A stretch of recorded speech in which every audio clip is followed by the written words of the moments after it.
ஜப்பானில் 2 வாரங்களில் 300 நிலநடுக்கங்கள் ஏற்பட்டுள்ளன.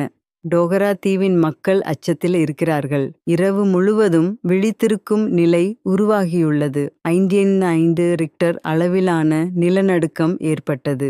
அதிகாரிகள் நிலநடுக்க செயல்பாடுகள் மிகவும் தீவிரமாக உள்ளன என தெரிவித்தனர். மருத்துவமனைகள் இல்லாத தீவுகளில் மக்கள் அச்சத்தில் உள்ளனர். தூங்குவது கூட அச்சமூட்டுவதாக இருக்கிறது என உள்ளூர்காரர்கள் கூறுகிறார்கள்.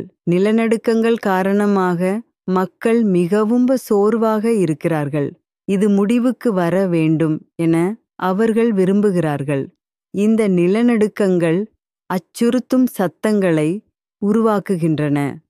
மக்கள் நாம் தயார் இருக்க வேண்டும் என அதிகாரிகள் அறிவுறுத்துகிறார்கள்.